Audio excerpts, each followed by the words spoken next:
All right, welcome to Witchpolice Radio. I'm on my home of the internet. It's where I live now. It's where everyone lives now because there's a pandemic and we can't go out and do anything and play shows or go to shows. But the band that I have on the show for this episode hasn't played a show anyway in many years. So this is kind of a weird one because usually I'm talking to bands that, they have something new coming up. They're putting out a record or they're going on a tour. Well, not now, but, something exciting is happening. But you guys, there's not really anything exciting happening, I don't think, other than I just was invited to join your Facebook group, which has a bunch of old posters and stuff. So that's sort of how this came up. So I think the best way to sort of start this off is if you guys want to introduce yourselves and the band and, let listeners know what you did in the band, and then we can kind of go back through the history.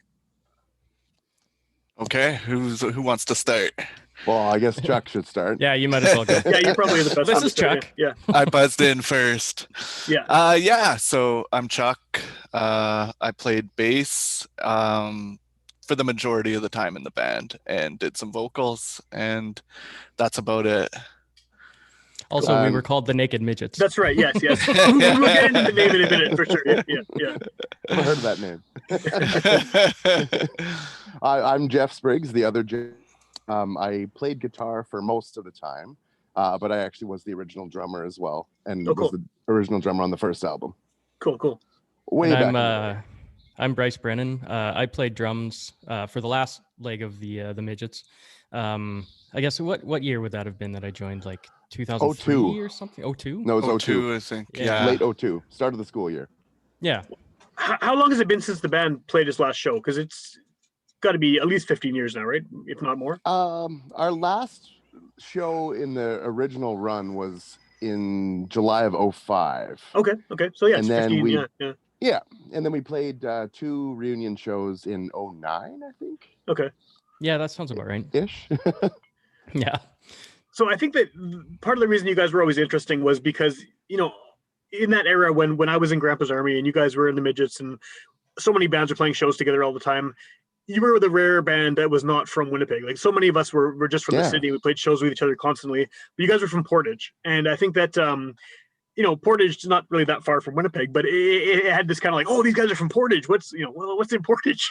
So right. What was, I guess, like when you guys started off in the late 90s, was there a punk scene in Portage La Prairie? Because it seems like, whenever you guys had shows out there, there'd be a lot of bands and they weren't only Winnipeg bands too. So what was the kind of community like? There was a scene, but it was more the straight edge Christian hardcore scene. Oh yeah, that one of those, eh? Yeah. Yeah. So we got on there, met up with those guys just because we wanted to play shows, and we ended up on a few of those bills, but it wasn't really our style. So no. In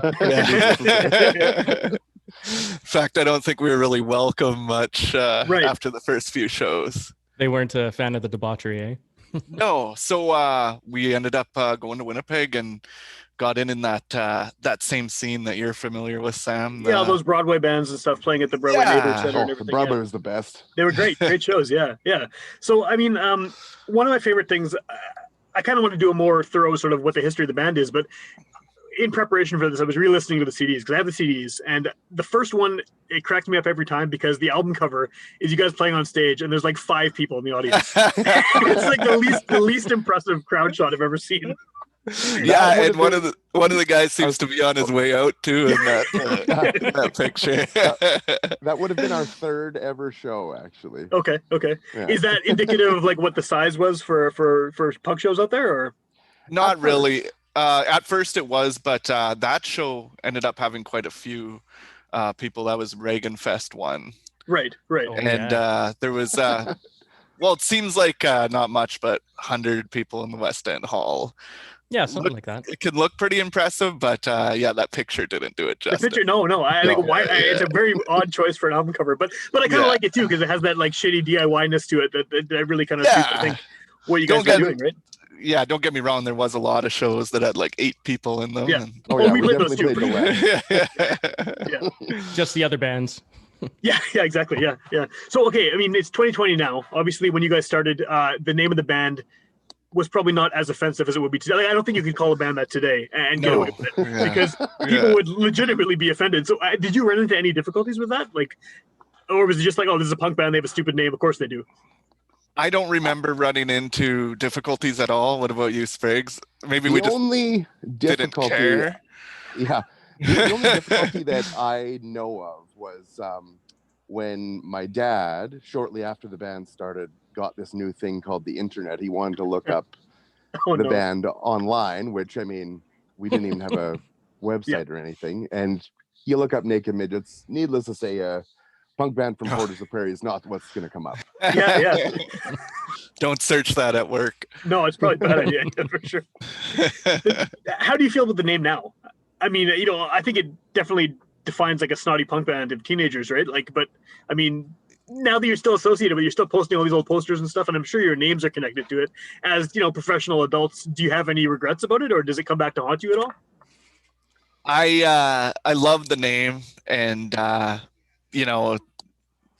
but I would say sometimes it's a little embarrassing telling people nowadays what the name was. Yeah. Yeah, I'm with that too. But I mean, I also I agree that like it definitely fits the whole snotty punk scene thing. Yeah. So I'm cool with it mostly. Yeah. Yeah. Whenever anybody hears about it, it's like, oh, that wouldn't fly nowadays. So. Yeah. No. I don't know. I think everybody kind of understood that it wasn't meant to be offensive or anything. We played with a lot of political punk bands, like Propaganda for one. Yeah, of course. And, nobody seemed to really take offense to the name. But maybe today would be different. It's a different time and understandable. So 1999 was an age ago for sure. Totally. Yeah. So I mean, okay, the Propaganda show. I remember hearing about that at the time and thinking it was crazy that you guys were playing with them because even then they were huge. And they were playing in Portage first of all, which makes sense. I mean, given their history and stuff, but like they're playing a pretty small venue in Portage with you guys opening. How did that even come about? Like, I mean, that's got to be the biggest show you ever played, right? I would say yes. Yeah, in the Midgets, yeah. So basically, they got a hold of us, and I think they just knew that we were playing a lot of punk shows at the time in town, and just wanted to do us a favor and have us on the bill. So that was pretty cool. It was actually Jord that reached out to us first, and I said we'd be down for sure. Well, you mean you were not going to say no? Yeah, who's going to say no to that? Yeah. So then I met him one day at a 7-Eleven in Portage. He was with one of his friends. The East End or the West End? That was the West End 7-Eleven. Oh, that's a good one. He was in town to help his mom do some gardening. Right on. And he brought me some flyers to go put up some flyers. So that's awesome. That's such a cool thing. Like, I mean, I guess like being from Portage, you kind of have that. In Winnipeg, you have that thing of like, oh, this is some band from out of town, but there, you guys are the local band, the local openers, right? Like, maybe that's kind of a fortuitous position to be in, for sure. Yeah, for sure. And it was a big deal because you think that was 2004, 2003. Yeah, they were. I mean, they've been big for forever, but they were. Yeah. That was maybe at the height of their fame, and they haven't been back since. So it just shows that it really was. Is that your fault, or like? Probably our fault. Yeah, sorry, Portage, but they're not coming back. That was right after they released Today's Empires. Yeah. Which is still an amazing album for sure. Oh, absolutely. Yes. Yeah. One of my favorites. Probably my favorite of theirs, actually. Yeah. It's up there for me for sure. Yeah. So I mean, you have for a band with a stupid name. Stupid / potentially embarrassing name, and like playing kind of like very DIY, straight ahead basic punk rock. You guys lasted a pretty long time. Like there's 3 albums in the Midgets catalog. Yep. So what? And there was a lot of lineup changes too, right? I mean, it seems like there was a Spinal Tap. Yeah, right. So what kept this going? Like why did you keep kind of going ahead with this? Because a lot of bands in that position would just record something like a demo and then break up and everyone would start new bands. Like what was the kind of motivation to keep this one going? That's a good question. It was probably fueled by a lot of beer. Yeah. Or rum in my case. And it could be the small town thing too. There wasn't a ton of people to start bands with, so I was stuck with these guys, and actually they were more stuck with me, if you will. Right. But yeah, no, we just it wasn't like we planned to do an album and break up, or that we planned to do 3 and keep going for 10 years. Yeah. It just worked out that way. Yeah, you guys were kind of ready to pack it in before you guys like approached me. It was really close. Yeah. Yeah. Well, yeah, because like what happened, like the what I call like the original sort of incarnation of the band, even though it had multiple lineup changes as well. It ended in like February of 2002. I was in broadcasting school at the time, and I had a big assignment to do. And our guitarist at the time, Brandon, he had some video he wanted to work on, and I couldn't go because of school. So I got booted from the band, which I mean, I sort of see now, and it is what it is. But at the time, I was pretty pissed off about it, and so like I was done. And there is one Naked Midgets show that I actually did not play. Okay. And yeah, then we were done as far as I was concerned. But then Chuck approached me at the start of the school year later that year and said, "Oh, I've got this guy Bryce and this guy Braden as well on drums to play." And I was like, "Oh, I'll give it a shot, I guess." But yeah, it kept us going for a few more years. Yeah. Yeah, there was a time that we had 2 drummers at the same, like playing together. Well, we just switched off. It'd be very strange if you had like this really complicated drum patterns happening suddenly in this era. Yeah. No, there's nothing complicated about our drum pattern. I know, that's what I mean. No. How do those recordings sound to you guys now? I mean, you got the 3 albums. My opinion on those records is that they kind of sound like shit. Like, a lot of it is not. It's entertaining, but like the recording quality is not great, and some of the songs are not great. But it's somehow endearing. Like there's something about it that is. I guess is what made you keep doing this, right? Like there's just something fun about it, I guess. For sure. I always say that all 3 of our albums have one or more, but definitely one fundamental flaw. Like the first one, I love it. It was recorded for nothing. Yeah. On a 4-track tape. Sounds like shit, but I mean, so did a lot of stuff. Oh yeah, my band stuff sounded terrible too. Yeah, for sure. And then the second album, I mean, it's funny. We recorded it by ourselves, but with a drum machine, which was a weird idea. It's a very strange choice, yeah. And then, like, mixed by a professional engineer, which was weird. So it sounds good partially, but then doesn't sound like a real band either. And it's, I don't know. And then talk about that for a bit, Spriggs, working with that professional engineer. He wasn't too impressed with what we brought to the table. No, he thought we were a bunch of unprofessional assholes, and he was not wrong. Yeah. For instance, everything was mixed onto one track when we took it to him, right? Initially, Brandon brought the wrong mix. Okay. Simple mistake, but needless to say that marked us as amateurs pretty quickly. Yeah. Which record was that? The second record? Yeah, that was Body Slams and Beer. Yeah. So how does that hold up then? I mean, if you got the professional guy to do it, obviously there's the weirdness with the drum machine and all that happening, but like, where do you place that in the catalog? Is that like, I mean, higher or lower than the others? It's consistent. For me, like, I don't know, you can't really pick a favorite. I don't know, but I don't know. Pick a favorite. Yeah.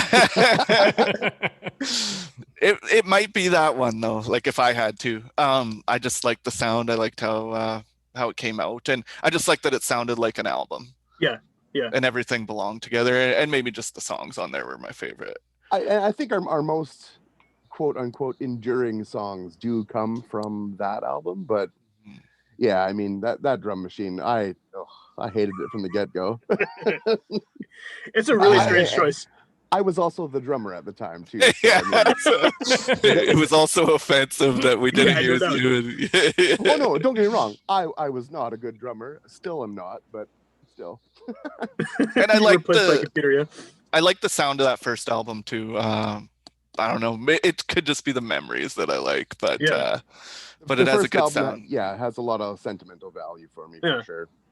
Yeah, well, that's really the appeal at this point too, right? Because it's not like you guys are actively kind of pushing these records to be heard by new audience. I think so. I mean, that kind of liking your own stuff is kind of where it's at right now, right? Yeah, and about the memories. Yeah. Weird things keep coming up, like that Facebook group kind of like spurred this interview, So well, and maybe that's something to talk about too, because like I mean, I really like doing these interviews with bands that are long defunct. because it's you know, I obviously like talking to people with new stuff too, because that's a little bit more at the moment exciting. but but there's definitely, you know, something to be said for kind of reminiscing and stuff. But I mean, my band definitely, like Grandpa's Army, definitely milked the shit out of ourselves for a long time with reunion shows and releasing posthumous albums and stuff, for sure. and just continually kind of hype it. I mean, I did one of these with like 8 of them or whatever, you know. And I listened to it; it was awesome. Right, it was fun. But I mean, it's just like the Facebook group. Why did you guys decide to kind of keep this going now? I mean, because, you know, Grandpa's Army, we did it for a few years and then we gave up, you know, but you guys are still in 2020 actively kind of nostalgizing, if that's a word, about, it's not, but about it actually, it started with, I didn't even know Chuck there was a posting Facebook a picture. group. Yeah, Chuck posted a picture of me drumming at one of our shows and tagged me in it, and then people just started joining the group. Cool. It was like posted in the group, and like it just kind of. So I didn't really know that there was a group at the time, but a picture. Who made it then? I did. Oh, yeah. Back in like 2008 or something. This was like 2008. So apparently there was a topless picture of Bryce playing drums. So I shared it with a quote like "Miss these days" or something. Then all of a sudden I was getting notifications that people were joining the group. So okay. So then I started sharing a few things on there, or Bryce did, and then people started sharing their memories, and then Sam reaches out to us, and then here's the interview. Are you getting lots of people from like that you remember from back in the day that maybe you haven't talked to in a while, kind of reminiscing about this stuff? These guys here, it's Spriggs and Bryce. We probably haven't been in the same room together since 2009, maybe. Oh, really? Yeah. Is there? Oh, go ahead. Oh, no, go ahead. I was gonna say, is there any desire for you guys to do that again? Like, I mean, I know you've had reunion shows, and obviously no one's playing shows now, and like you said, you haven't been together in a room in years. But is this kind of you know, renewed hype about the band give you any inclination to try it again? Well, I wouldn't say that any of us are chomping at the bit to start the band up as a full-time band. But of course, yeah. Nowadays, and especially with COVID and everybody at home, I think everybody's playing around with some recordings and stuff, and maybe writing some songs, doing some covers. So we've definitely thrown around the idea of maybe doing an EP or a cover album or something like that, and just releasing it online. Cool. That'll be interesting. Yeah, it'll be. Do you think, would you change the name now that it's you know, again, a different era? Like we said, the 90s was a different time. I wouldn't. I would just roll the dice and see what happens. Well, I saw some people on your Facebook group there with like wearing old T-shirts and stuff, and it was just like, oh, it's gonna see that. So I realized it's a band. I tried on one of mine, and it does not fit anymore. I have that problem too. Yeah, I could be in that club as well. I think most people are these days. Sure. So I guess, like, what is the I don't want to use a word like the legacy of the band, because it's a punk band from Portage. I don't know if you guys have a legacy is the right word, but what is kind of the, you know, now that you're this far past being in this band, and the music was recorded years ago and it's out there for the few people who have copies lying around, what do you think was the what did this band accomplish? I mean, you didn't go any big tours or anything, as far as I know. You know, you put out music probably to a fairly small audience. How do you feel about sort of what you accomplished as the Naked Midgets? It's a legacy for sure. Yeah, to me, it was just about the good times, you know, and like lots of memories at the West End Hall in Portage, and The biggest thing for me, I would say, is that, like, in the early days, so before Bryce was in the band, but he was in a band at the time, the biggest thing for me was that we were so shitty. Our songs were so shitty. They were so easy to play. Yeah. But we put on our own shows in Portage, which no one had done that. Right. And it really sparked a bunch of people to start bands who started off shitty, but eventually learned their instruments, went on and actually, you know, became really, really good, you know? Yeah. And so, I mean, we definitely did a little bit of that, which was awesome. Yeah. I was definitely one of those people. Like, Bryce would be a prime example. I wasn't in bands until I went to one of the midget shows, and then I'm like, oh man, that was great. I want to do that, and then kind of picked it up from there. That's Yeah, like cool. a lot of kids came up to me and were like, "Oh, like it seemed like so easy that you guys could do it," which I mean, it kind of was. Yeah. That it made me want to do it. So I mean, that's super cool. Yeah. Yeah, I had a kid come up to me at a party and we were talking about punk music and he asked me if I heard of the Naked Midgets and I said that was my band and he's like, no way. And he's like, I'm gonna go home and practice my bass. And then he left the party to go practice his bass. Wow. So I didn't even practice my bass. So Yeah, right. Spriggs and Bryce could vouch for. So how much old stuff do you still have lying around? Because it seems like you're sort of constantly, lately anyway, on that group posting, posters and tickets and even some videos of some live stuff. Are you sitting on like an archive of this?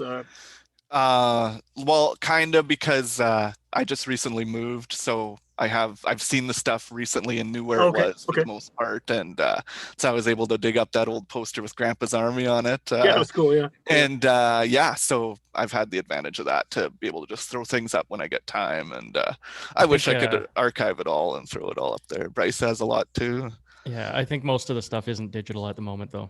Yeah, that's the problem with all that stuff in that era. Yeah. I've got 3 VHS tapes at my mom's house in Portage that I need to dig up one day for sure. And one of these days, I'm gonna come around to all of your places and just pick them all up. Yeah, digitize everything and throw them on that page. Yeah. It would be good to have all that. Well, that's one of the biggest problems I think about. I mean, not problems, but it's just again a different time. Is that nowadays everyone's shows are just getting documented just kind of out of habit, right? Because everyone's got phones, everyone can easily record a live set, they can film the whole thing, they can live stream it, whatever. And unfortunately, a lot of bands from back then, if they didn't get documented by members of the band, they don't exist. I mean, there's probably a few people who have a tape lying around, and probably me, because I kind of hoard that stuff. but it's just gone, and that's one of the things that I appreciate about what you guys are doing too. Is even though I don't know how often I'm going to listen to the CDs. I mean, no offense by that, but like no. I do like seeing videos. I do like seeing this old stuff, these old posters and things like that, because it's I think that stuff's important to keep, and I'm glad you guys did, because it's it's so easy for stuff from even 10 years ago to just be wiped off the face of the earth because the technology wasn't there to easily document it, right? Yeah, nowadays everybody's on YouTube from every concert. Like, it isn't as valuable anymore, or as special to see. Yeah. Like, rather than looking back at something from the year 2000 where all that was used was VHS like recorders. If that. I have a picture of myself from the Propaganda show on stage, and my video camera is sitting right next to me. Nobody's taping anything. That was a heartbreaker. One of the 3 shows that we played well. Yeah, right. Well, that was a good one to play well. If you're going to play well at any show, totally. That seems like in front of a huge crowd, not documented. Yeah. There was one at the zoo too in 2009 when we did those few. Was that the zoo? Reunion shows. And we were right on the money that night, and there was not a video camera or a phone going that night. So it's weird. I don't remember being right on the money that night. It's weird how much some of that stuff is lost, which is why, again, I appreciate what you're doing with the group there, because I love seeing those old posters, even from shows I didn't play or didn't go to. It's still like, oh, I remember that band, and then it makes me want to kind of dig up music from whatever band it was and see if I can find anything, or go through my tapes and think, oh, I have this on a compilation or something, right? So it's for sure. Like that first Reagan Fest, Lacking Intelligence, and who was it? Oh, Insanely Unsound. I don't think they were on the flyer for the show. They weren't on the flyer, but they were there. We didn't even know the guys, and they just showed up in Portage and played. So sounds about right. I don't think they asked, but we did that at a show one time too. So. Yes, I think we did that a few times. Yeah. But that's one of those bands. Insanely Unsound is a great example, because they were awesome. I love those guys. We played a lot with them. I used to see them all the time, even if I wasn't playing the show. And they recorded some stuff. I have a few songs, but I don't know. I don't have a copy of the album. I don't know if anyone has a copy of the album. I don't even know if I don't even know if Steve-O still has a copy of the album. Steve definitely does. He does? I reconnected with him actually, 2 weeks ago or whatever, when the Facebook site came on, and I asked him, and he does. He's gonna get him out somehow. Nice. Hint, nice. Steve, do it up. Yeah. Well, Steve, I'll make sure that I'll bug him about it too, for sure. So why Reagan Fest? I mean, because that never made any sense to me. I remember seeing the poster when we played that show there, and it was like, why is Reagan on the poster? What does that have to do with anything? Because, I mean, I actually asked this question on, after you posted the poster that we were on, I shared it on Twitter, and I was like, can anyone explain to me why Reagan is on the poster of these like teenage punk bands from 1999 or whatever? And most of the answers I got were people saying, well, it must be like a throwback to like the 80s punk posters with Reagan on it because, obviously he's the president at the time and everyone's sort of fighting against him, right? Is that why, or was it just because? Yes. Yeah, that's exactly why. That's literally why. Okay. When we first started in the late 90s there, we were old school hardcore, basically. Yeah. Not that we were as good as them, but like Minor Threat, those kind of vibes, yeah. So and I thought it was just funny how they were all so upset about Reagan. So I just put it on our poster and played the act that we had a lot of hostility towards Reagan as well. Well, and Reagan was technically alive still. He's still alive, yeah. But I don't think he was causing anyone any troubles at that point. Yeah. It's funny though, because you guys had so many, active politicians you could have chosen from, like in Canada and the U.S. at the time too, right? And there's Reagan on them. We were not a political band. No, I know, yeah. Very obviously, you written songs about Pizza Hut and stuff, so yeah. We definitely weren't Rage Against the Machine, that's for sure. But you opened for Propaganda, which is hilarious. Like, it is pretty funny, actually. Yeah. We definitely didn't mix other than the Portage connection. That's right. Yeah. Well, it's a good connection to have, though, for sure. So if people haven't heard you, because I assume, a lot of people listening to the show are people who are in bands now, and a lot of them are younger. I mean, a lot of them are in their 20s and stuff, and they may not have heard of the illustrious Naked Midgets from Portage la Prairie. So what's the best way to find out more about what you guys are doing? Like, is there anywhere the music's available anywhere, or is it just on CDRs kind of in random basements across Manitoba? It's on CD and it's on the Witchpolice, those links. That's right, the old Witchpolice blog, it's still on there. Yeah, and that's it. So I actually refer people to that Witchpolice blog quite often. So I'm glad it's still active and, well, maybe not active, but it's not active, no, because the podcast is kind of taken over. But I don't own any of the albums, and whenever I get nostalgic, I actually do listen to it through the Witchpolice links. Well, that's cool. I'm glad someone's still using that. Yeah. But it's not on YouTube or Bandcamp or any of that stuff. It's just strictly on my old blog from like 10 years ago. Pretty much, yeah. Pretty much. I would like to get a YouTube going with all the old show videos once we do get them all digitized, cool. And the Facebook group. People could hit that up if they want to check us out and get a hold of us. And Are you still going to be actively kind of pushing nostalgic stuff to that group? I think for a little while as we find things, now we got a place to put it. Kind of. Cool. And maybe it won't get updated again for 10 years. Who knows? But it's all there at least, right? From 2009 on there. Weird. It is crazy. Yeah. I noticed that because I was looking back. I'm like, oh, this is cool. How long has this been up for? And then it's like bunch of new stuff. And then it sort of trickles off. And then it's like, oh, 2009. Hey, it's a group. With like no posts on it. Yeah, exactly. Zero posts. Yeah. But I'm glad you still exist in some form because there's I don't think there's any other bands from that time period from our little scenes here in Winnipeg and elsewhere that still exist in any kind of way. I mean, there's no the Grandpa's Army stuff's all on Witchpolice old blog site, but there's no Facebook group or anything for it. Like other than doing an episode on here with all those guys, that was no one's heard or cared about that in forever. So well, we still. I think I just cut out for a second there, but Okay, so Zoom is about to kick us off because it doesn't like cheapskates not paying for the full product. So if you're introducing someone to the Naked Midgets now, all these years later, what album would you recommend and why? Well, I would recommend the third one because that's the only one that I'm on. Would. It's a good reason. It's a great album in its own right. It just doesn't have the songs though. Right. It's the best sounding one of the three for sure. Yeah. So all three of you pick the third one? Or? I would pick the second one, Body Slams and Beer, just because I like the sound and I like the songs. Cool. It has all good songs. I'd pick the first one, Midget Phobes Don't Bash, because it was recorded live and it is what it is. Yeah, it has that fantastic album cover too. And it's only 18 minutes long, so there you go. And how many songs? 11. Like 11. What more do you need than 11 songs in 18 minutes, right? That's awesome. Yeah. Well, yeah. I'm glad you guys are still, like I said, exist in some form. I'm glad you could do this. Hopefully, once COVID, if COVID changes at some point, you guys can maybe get back together, recording, like you're saying, an EP or something like that would be cool. If not, you still exist in the hearts and minds of 10 people who are the exactly. That's all you laugh. And I wouldn't say a show would be out of the question either if we made a recording, but I don't even know people that put on shows anymore. So neither do I. Yeah.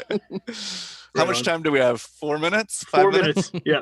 Spriggs, tell the lit your leg on fire story. Yes, absolutely. Alrighty. Well, before I got into punk, I was a big Kiss fan, so I was all about pyro, putting on a show, what have you. Yeah. And I had recently gotten into Motley Crue, actually, and I had seen a video of Nikki Sixx lighting his legs on fire in the early days of the band. And I was like, well, I could do that, no problem. So I doused my pant leg with rubbing alcohol, sorry. Okay. And lit it on fire, had a buddy of ours with a wet towel. He was going to pat me out if it got too hot, which it did very quickly. I'm sure it did, yeah. Patted me out and nothing happened. My legs are still on fire. Now my skin is burning. Thankfully, it was wintertime. I kicked the stage door of the West End Hall open and I jumped into the snowbank while still playing a guitar solo because I had just bought a wireless unit. And let my leg, cool off, stop cooking in the snow, and went back on stage, finished the show, packed up my gear, brought it home, then went to the hospital. I still remember the scream as you dove out the door. Oh, never been in so much pain. Ridiculous. I'm assuming this didn't get filmed, eh? Does this exist on video anywhere? No, Oh, I wish. That didn't get That's one of those either. things that would have been, you could have gone viral with that. Oh, yeah. Even all these years later, yeah. Yeah, that would have been a good one.